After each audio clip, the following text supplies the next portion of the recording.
पूरा कैपिटल है उसको पूरे तरह से फौज ने घेरे में ले लिया कि अगर कोई ऐसी एक्टिविटी हो जिससे मिलिट्री को ये लगे कि उसने टेक ओवर करना है तो वो टेक ओवर भी कर सकती है। अगली बात क्या है, देखिए अगली बात यह है कि जो प्रोटेस्ट है वो बहुत ज्यादा स्पीड अप हो चुका है। According to a lot of reports, protest have since spread from Jakarta to the other major cities in the worst unrest since Pebravo took power less than a year ago. Police set up a checkpost across the capital while offices and the military conducted cities-wide patrols and deployed snipers in key locations. While the usual traffic streets were quiet and unusual. यानी कहने का मतलब यह है कि जो snipers हैं उनको कह दिया गया कि वो आप स्नाइपर्स को कह दिया गया कि आप जो बड़ी बड़ी बिल्डिंग्स हैं वहां पे बैठ जाएं। अगर आपको कोई लगे कि प्रोटेस्टर्स जो है वो कोई ऐसी एक्टिविटी कर रहे हैं जिससे किसी इदारे के खिलाफ काम हो रहा है या किसी गवर्नमेंट के इंस्टीट्यूशंस में प्रोटेस्टर्स घुस गए हैं और उसको खराब करने की, उसको जलाने की कोशिश कर रहे हैं, तो डायरेक्ट ऑर्डर्स हैं इस टाइम कि आपने हिट करना है और उस बंदे को मार देना है। तो इस तरह एक तरह से ये कहा जा रहा है कि जो गवर्नमेंट है उसकी तरफ से डायरेक्ट ऑर्डर्स हैं, अगर प्रोटेस्टर्स जो है वो कोई ऐसी एक्टिविटी करेंगे जिससे मामलात गवर्नमेंट के खराब होंगे, किसी इंस्टीट्यूशन में आग लगने का खतरा है, तो फौरन उन लोगों को हिट करने का जो है वो हुक्म दे दिए गए जो स्नाइपर्स इस टाइम बैठे हुए हैं। अगली बात यह है कि इस टाइम जो एजुकेशन सेक्टर्स हैं, सारे स्कूल कॉलेजेस या जो भी एजुकेशन के सेक्टर्स हैं इस टाइम जकार्ता में या गवर्नमेंट के ऑफिस हैं, वो ट्यूसडे तक यानी आज शाम तक बंद करने का हुक्म है। लेकिन द थिंग इज दैट कि आज वेडनेसडे, अब 12 बजे के बाद वेडनेसडे स्टार्ट हो जाएगा, तो क्या वेडनेसडे को स्कूल कॉलेजेस खुलेंगे? I don't think so, because अभी भी मैं आपको 2 मिनट पहले की रिपोर्ट दे रहा हूं, 2 मिनट पहले जो मेरे पास न्यूज आई है, अभी भी जो है वो इंडोनेशिया में हालात बहुत खराब है, मार्शल लॉ जो है वो लगने के चांसेस हैं, मिलिट्री भी आ सकती है, एंड मोर इंपॉर्टेंटली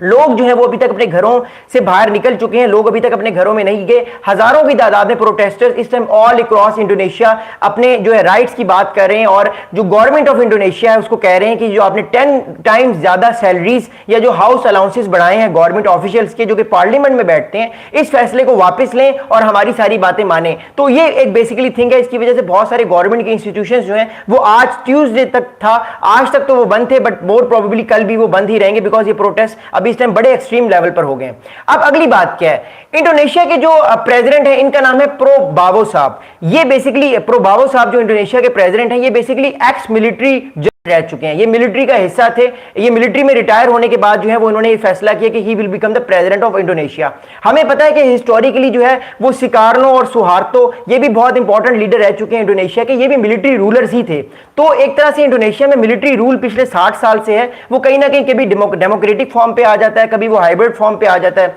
कभी वो जो है वो डायरेक्ट मिलिट्री रूल हो जाता है। तो इंडोनेशिया में मिलिट्री का इंपॉर्टेंट रोल है। एनीवेज, कल की बात करूं, ऑन मंडे यानी एक दिन पहले, on Monday Indonesian president Prabowo paid a visit to the injured police at the hospital where he criticized all the protesters,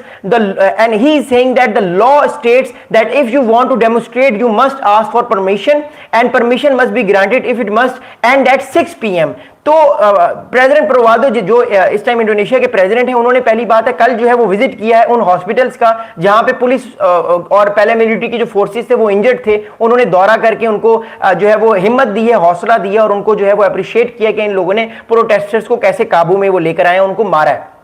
अब इंडोनेशिया के प्रेसिडेंट ये कह रहे हैं कि जिन लोगों ने भी प्रोटेस्ट करना है, पहली बात है कि वो परमिशन लें, और परमिशन भी 6 बजे तक, शाम 6 बजे तक वो परमिशन दी जाएगी। शाम 6 बजे के बाद प्रेसिडेंट प्रोवाडो इंडोनेशिया के हैं, उन्होंने कहा है कि शाम 6 बजे के बाद कोई प्रोटेस्ट नहीं होगा, अगर कोई प्रोटेस्ट करेगा तो फिर उसके खिलाफ जो है वो एक्शन लिया जाएगा। अब इस पूरे मामले में जो यूनाइटेड नेशंस का बड़ा इंपॉर्टेंट रोल आ जाता है, बिकॉज यूनाइटेड नेशंस की तरफ से भी बहुत बड़ी कंडेमनेशन आई है। अब यूनाइटेड नेशंस ने क्या बात की है वो मैं आपको बताता हूं। The United Nations on Monday called for investigation into alleged use of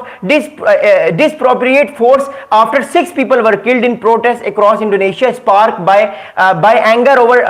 lawmaker lavish perks। तो यूनाइटेड नेशंस ने ये कहा है, ये रिक्वेस्ट की है इंडोनेशियन गवर्नमेंट से कि आप उन लोगों के खिलाफ एक्शन लें जिन लोगों ने 6 प्रोटेस्टर्स को, 6 निहत्ते जिनके पास कुछ भी नहीं था, उनको आपने मारा है। तो यूनाइटेड नेशंस ने भी एक तरह से अर्ज किया है इंडोनेशिया की गवर्नमेंट को कि वो ये सारे मामला जो है वो नेक्स्ट लेवल पर लेकर जाएं और इन लोगों के खिलाफ कार्रवाई की जाए जिन लोगों ने जो है वो इन सारे लोगों की, इन 6 लोगों को मारा है, मोर इंपॉर्टेंटली जो पैरामिलिट्री फोर्सेस हैं इंडोनेशिया की। अब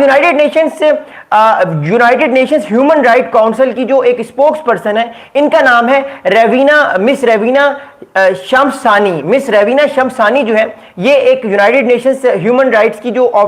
स्पोक्स वूमन है, इन्होंने एक बड़ा इंपॉर्टेंट स्टेटमेंट दिया इंडोनेशिया के हवाले से, वो मैं आपको कोट कर रहा हूं और फिर मैं आपके सवालात के जवाब दूंगा। इन्होंने कहा है कि we are following closely the spate of violence in Indonesia in the context of nationwide protest over paramilitary allowances and illegal use of unnecessary or force by security forces. We stress the importance of dialogue to address the public concerns, and she is also saying the United Nations Right Office is calling for prompt thought and transparent investigation into all alleged violations of all the human rights and human laws. यानी ये female जो है, ये spokes person जो है, ये United Nations की है, ये कह रही है कि जिन लोगों के खिलाफ भी एक्शंस लिया गया है, जिन भी प्रोटेस्टर्स को मारा गया है, इनके खिलाफ जो है